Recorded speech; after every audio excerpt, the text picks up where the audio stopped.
What's up guys, Jeff Cavalier, ATHLEAN-X.com. So today I'm going to show you how to build your triceps. And it's going to be a lot easier than it might seem, because you might be doing everything you think you're supposed to do. You might be lifting heavy, nothing's really happening. That's because you probably are missing one of the most important elements, and that is having an actual mind-muscle connection with what you're trying to build. And I will say this all the time, guys, our muscles react to what our mind tells them to do. They are neurologically driven, and we need to make sure that we're driving the right signals to the muscles if we want them to contract right. So what we need to do is we need to figure out a way to connect to them. And it's actually easy if you go through the positions that a muscle contracts through. Knowing that the tricep is a two-joint muscle, we can actually do that in segments. And you can pretty much evaluate where you stand in terms of your deficits here. And what I mean by that is if you were to take your elbow and straighten it out. And watch how I say this. I said straighten it out. Because see, a lot of times people will do tricep pushdowns with a rope and they look like this. They think they're doing a full rep. But really, are they? No, they're missing the last 2 inches, the bottom 1 or 2 inches I've talked about before, and how critical they are to getting a full triceps contraction. You can see that in play right here. When I do this, you can see the extra contraction of the triceps because those last 2 inches of extension matter. Not only am I getting those last 2 inches, but you can actually see I'm going knuckles down. My knuckles point fully down. They weren't doing that when I did that shortened pushdown. So what I want you to do is actually see if you can do that, and do you get a discomfort? So try to extend your elbow down here. Again, not to here, but here, all the way down. Lock out the elbow, not here, all the way down. You can see the extra contraction that you get there. When you hold it here, do you get any kind of cramping or discomfort? You should.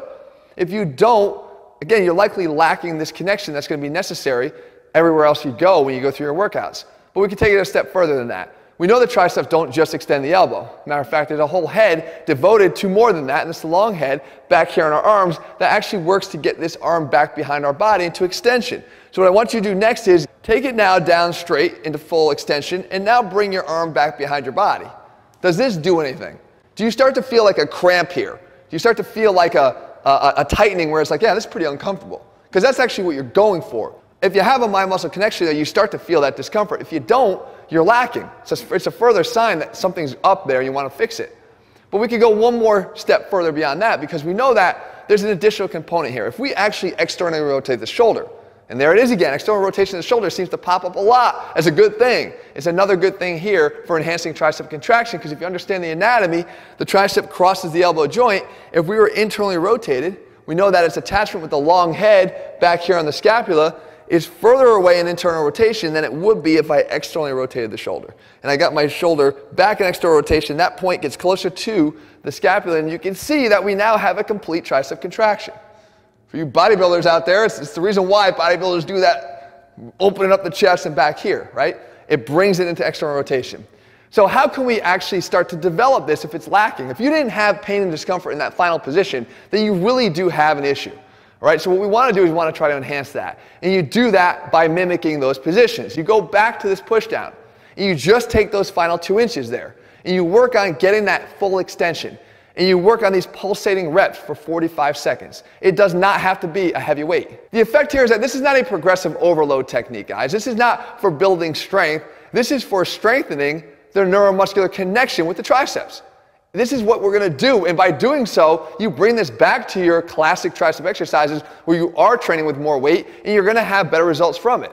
So we work on this position here for 45 seconds. Now we move over to the bench, and we got to work that second position. How do we work the second position with the arm back behind the body that engages that long head? We get our arms back behind the body. Now I'm using a very light set of dumbbells here, a 5-pound set of dumbbells, but you can actually do this with no weight at all, as you're going to see me here in a second. And what I'm trying to do here is keep the elbow straight and just pulsate the arm back behind my body as far as I can get it. Realizing that every bit of extension of the arm behind the body is going to heighten that tricep contraction. All right, and we try to do this now for 45 seconds. And again, as I showed you or mentioned before, if you can't do it with any weight at all, it's perfectly fine to do it with just your hands. Here, the idea is enhancing the feeling of that contraction, trying to get it to start to feel more uncomfortable. The third step here now, we have to get that external rotation. What I do is I first take my thumbs, I put them up on top of the dumbbell here. It allows me to get my arms parallel or pointing down towards the floor, forearms down towards the floor. And from here now, I'm actually allowing, when I get my arms behind the body, a little bit of elbow bend. So I can reinforce what we did in the first drill, those final 2 inches of extension, with the pulsation of the arms back into extension.